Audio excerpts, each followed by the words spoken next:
Coming up in this episode, I will discuss making surprising decisions and how an anonymous reviewer taught me a new one and what I learned from that experience. And I'll also share what that means for my James Lalonde series. So stay tuned.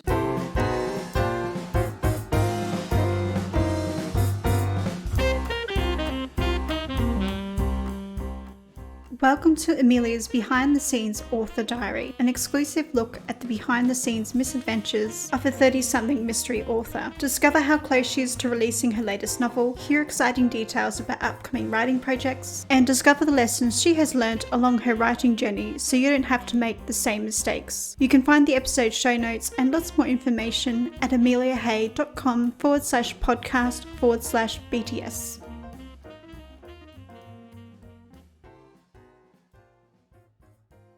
Hello writers, I hope you are well and are staying safe. During the first 2 weeks of March, I made a decision that I never thought I would make, even after careful consideration. Essentially, I've let go of an ideal and made a decision for business reasons, but more on that a little later. In terms of pay-per-click advertising, I will share my experiences with Amazon ads and paying for an ad to promote an offer on my author Facebook page. Let's just say things didn't turn out as expected. The last 2 weeks of March were like a wild roller coaster ride full of drama and emotions. As a result, I've been on the fence for quite some time about whether I wanted to share my thoughts and experiences using Reedsy Discovery. Because these episodes are backlogged, I've even thought about deleting this entire experience from my podcast and never mentioning it again. Since then, I've had time to reflect and I've come to the conclusion that not saying anything will not help anyone who is going through a similar experience. I want to give an honest account of my experience because I do believe there is a valuable lesson to be learnt. And it's not about me throwing shade at a company. On top of all of that drama, I will share how this will impact my James Lalonde series.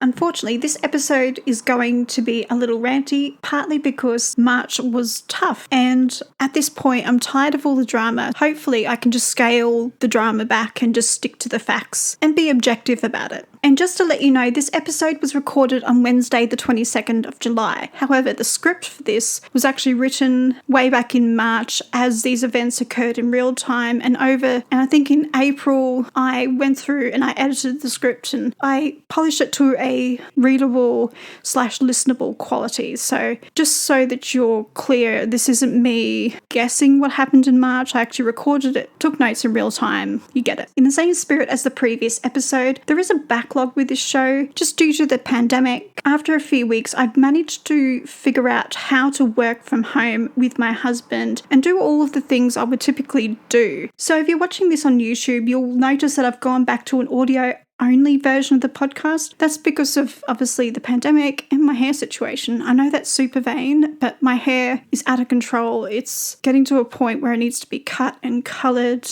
And one last thing, this is the last of the scripted episodes. I'm going to experiment with going off script and trying a new approach to podcasting. So fingers crossed it all works out.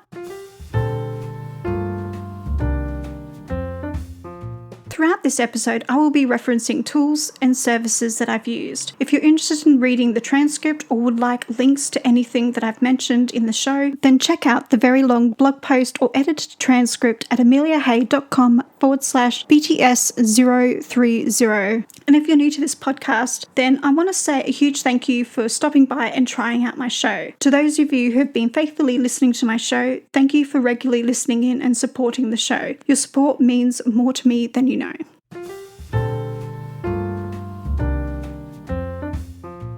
On Friday the 13th of March, I killed Amazon ads for both the US and the UK stores. The UK store was eating through my ads budget like there was no tomorrow. I've concluded that I don't know what I'm doing and I'm just pouring money down the drain. Pay-per-click advertising feels quite needy and it's not important to me right now. I have other priorities. At present, I want to focus on rewriting book 2 in my James Lalonde series, and because it's taking so much of my time, I just hit pause and I have no intention of going back. I will let you know if I change my mind and continue to experiment in the future.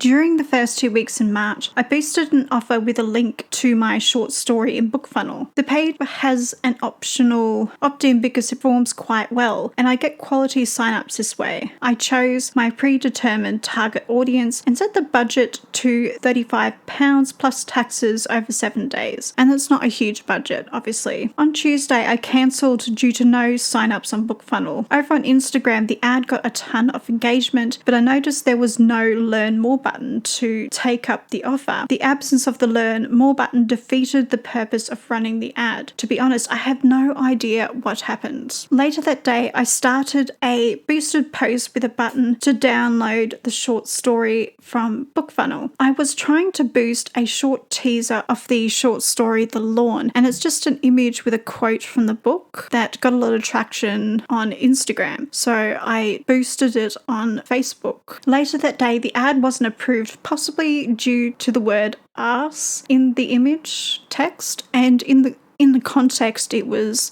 someone referring to another character as a pompous ass, and it didn't approve it. It's like, what are we, all three? We don't swear? But apparently we are. So they didn't like that. And I was quite shocked. Maybe it's because I'm Australian and maybe it's more socially acceptable, culturally speaking, in Australia to swear, possibly. I don't know. But I was just shocked. Due to the length of time it was taking for the post to get approved, I ended up cancelling it. But when you go into my dashboard, you can kind of see that it was flagged. And I was like, oh, drama. So I chose to boost a post from the previous week that I knew converted quite well. As a result, my email list grew from 18 subscribers to 25 subscribers. That's 7 new subscribers by Wednesday, the 11th of March. Unfortunately, my advertising budget has been eaten up by Amazon ads, so no more ads until the end of the month for me, which is a bummer.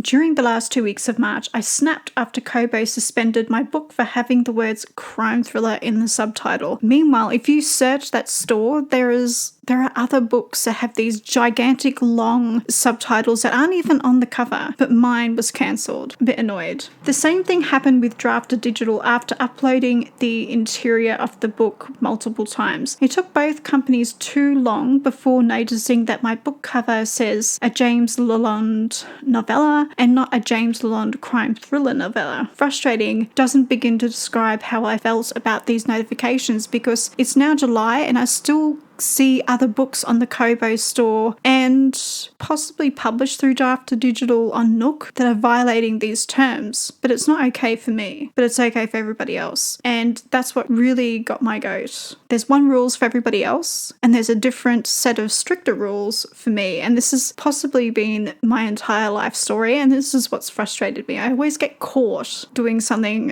marginally naughty where other people kind of get away with it. Obviously, fairness is a big thing for me.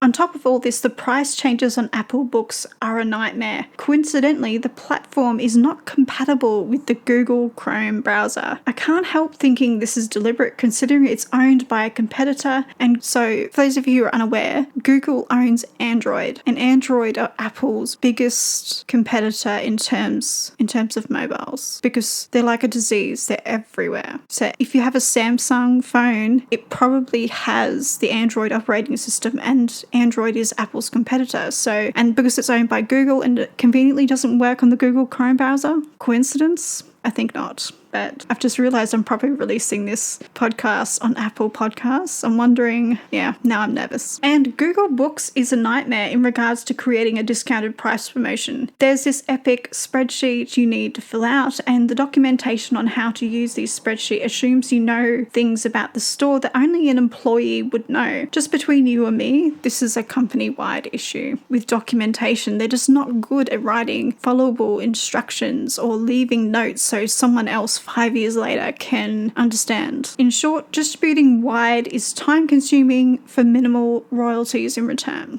All this complaining is the reason KDP Select or Kindle Unlimited is so attractive. It's easy to use and the customer service staff are helpful. As an added bonus, there is only one advertising platform to focus on to build sales. Sure, there are others, but you could get by with doing Amazon ads if you have a backlist of books all in the same series. I can't believe I'm saying this, but I'm going to opt in to KDP Select at my earliest opportunity. So I've sent an email to Kobo about delisting my book because I've noticed that I've opted into the Kobo Plus program. Kobo has since returned my email and released me from the program before the end of the term. As a result, I've delisted missing from Kobo, Draft Digital, Google, and then Apple. In order of ease in terms of leaving, Google takes the number one spot, followed by Draft Digital, even with all of their distribution channels, Kobo, and then Apple. Apple is last because I had to search for instructions online, and even then the instructions weren't completely clear. It took a total of 14 days for missing to be removed from the Fnac store in France and Belgium. So basically Fnac is the biggest, well, it's more of a bookstore slash multimedia store, has gadgets, it's got everything from comic books to toys to technology, it's got everything basically, and it's one of the biggest chains in France and Belgium. And every time I go to France, I find myself in a Fnac store, and it's just a giant trap basically, and it's worth having your books in there. I didn't have to do anything to get my books released from the Fnac store, but I just had to patiently wait, and eventually after 14 days I noticed that it was gone from the store. On Monday the 16th of March, I enrolled in KDP Select or the Kindle Unlimited program.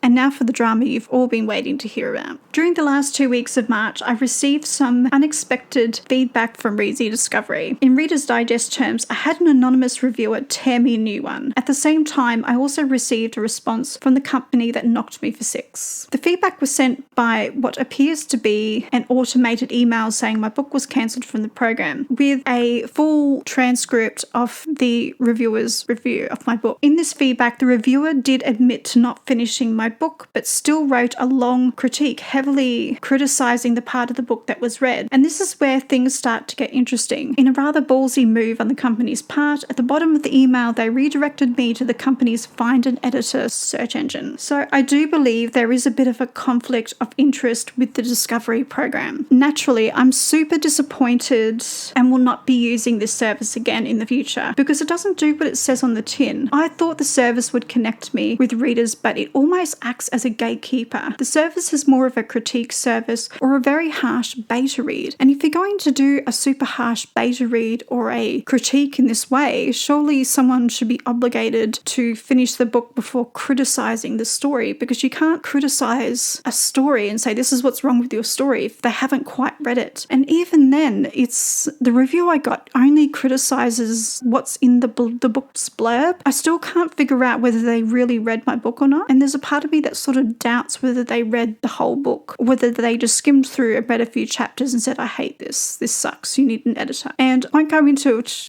any deeper because I've looked back and I've realized I do get a bit ranty about this because clearly I'm upset, and it's not so much about getting a bad review, it's having Reedsy doubt whether I've used an editor in the first place, which is what happened, because in the email they said if you used an editor, they said I should go back and talk to my editor if I used one. And it just hurts a lot. And I feel like I haven't been treated fairly. And they've taken the word of one person who didn't finish my book. For more information on my thoughts on using the Reedsy Discovery service, you can go to the post at ameliahay.com/Reedsy-discovery. And it's just a super long blog post where I talk about what I thought I sort of go into the timeline, what I thought I was getting, the service I got, the review and how I reacted to the review, and what I think about the review now that I've gone and unpicked it. I don't actually obviously name the reviewer or actually go into too much detail about what they said because it's a bit telling, but I do sort of talk about it because I think it's important to talk about how you react to bad reviews, negative reviews, or being told that you need to use an editor even though you've used one, because these things happen and there's no point being quiet about it. And if I'm honest about how I reacted and talk about it with you, then if you're having the same experience, you can sort of at least see, oh, how I'm feeling is actually normal because Amelia felt that way too. Just one last thing before I move on to a different topic, because I feel like I've spent too much time on this already. So at this stage in the publishing process, so when you use Reedsy Discovery, the idea is that your book is ready to be published. You've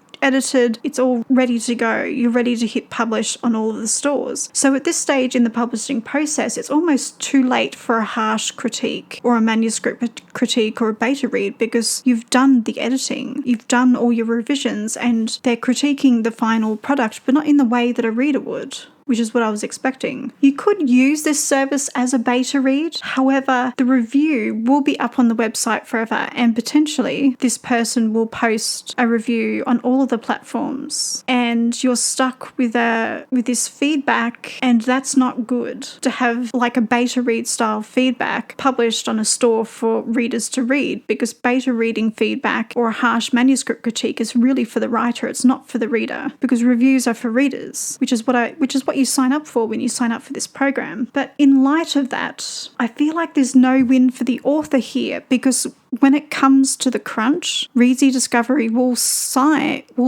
with their one reviewer, and you'll be left out in the cold, which is how I feel. I feel like I've been told you're not good enough to be a writer. Pack up and go home. And I think because this comes from Reedsy, and I've heard so much about them, and it's almost like I've been told these guys know what they're doing. So if someone who you've been told knows what they're doing tells you your book sucks, it's worse than getting a bad review from a reader. And that's why I've struggled, because it knocked me on the floor and I couldn't pick myself up. Like, I had people who've actually read my book say, actually, I don't agree with this. I don't think it's fair for these reasons, because if you read the book, you discover the answers to these questions this person's raising. And I've also had journalists read my book and say it's actually pretty accurate in regards to what actually goes on behind the scenes of publishing a newspaper. So I've had quite good feedback. I've done my homework, and I don't know, I just don't feel like this service is fair, if that makes sense. So enough of that. Let's move on to something more exciting.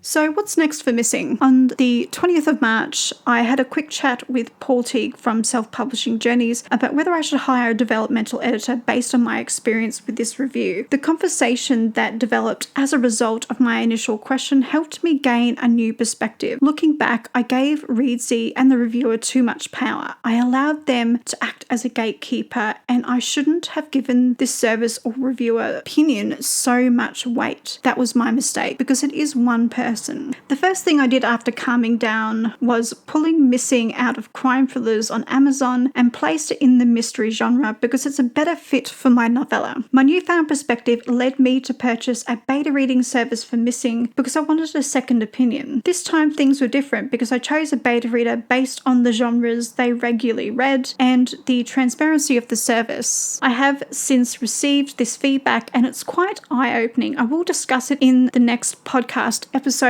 because I actually get the feedback in April. Once the service was confirmed, I prepared the manuscript for Missing for beta reading. While I waited for my manuscript to move forward in the reader's queue, I decided to purchase another service from Authors XP, which I'm assuming means Authors Cross Promote. The service I purchased helps you find beta readers who want to read your book and provide feedback. At present, I'm in the middle of using this service and will comment on it in a later podcast episode. Sometime in the future, I will need to make a decision about whether I will create a second edition of Missing, but I will need to do that after I receive all of the feedback. Unfortunately, I may need to do a minor rewrite and further professional editing if there is a plot hole in my story. Because Missing is the first book in a series, I need to get it right in order to encourage people to go on to read book 2 and the subsequent books. I guess that's one of the pitfalls of writing in a series. If this was a standalone, I probably wouldn't have wasted so much time obsessing over this. I would have just moved on to the next book and said, okay, I'm going to get it right in my next book. But because it's the first in the series, I sort of feel like I need to really think about this and get it right.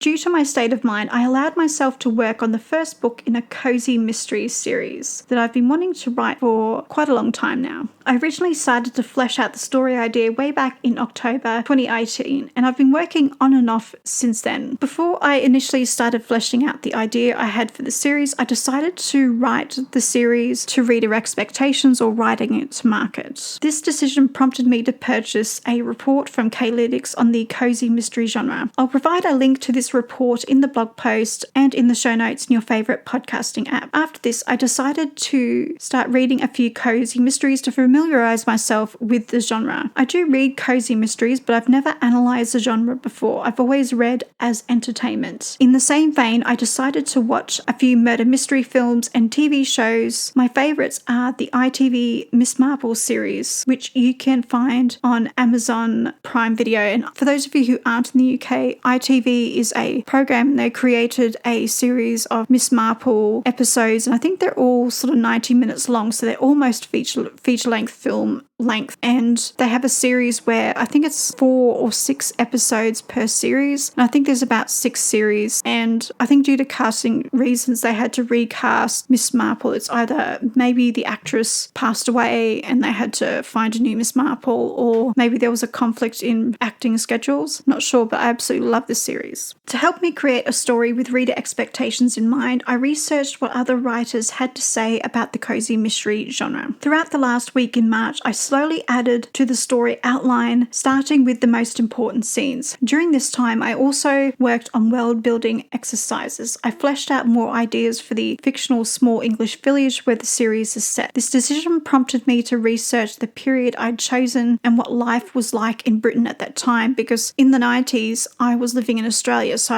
I have no idea what living in the 90s would have been like in Britain, especially in a small British village. So I really need to get that right, and I might need to hire a alpha reader who's familiar with Britain in the 90s for this particular series, and possibly hire a British editor.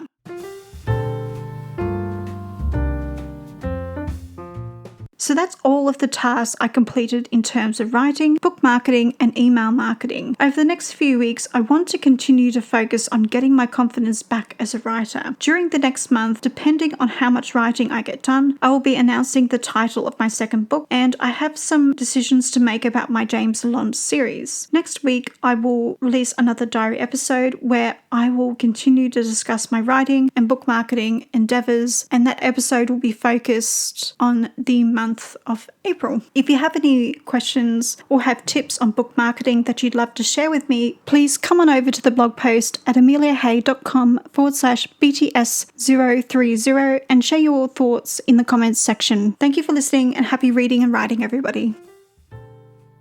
Thank you for listening to Amelia's Behind the Scenes Author Diary. If you're new to this podcast or want to be notified about more episodes just like this, then click the subscribe button. I'm your host, Amelia, and I'll see you in 2 weeks' time for another diary episode.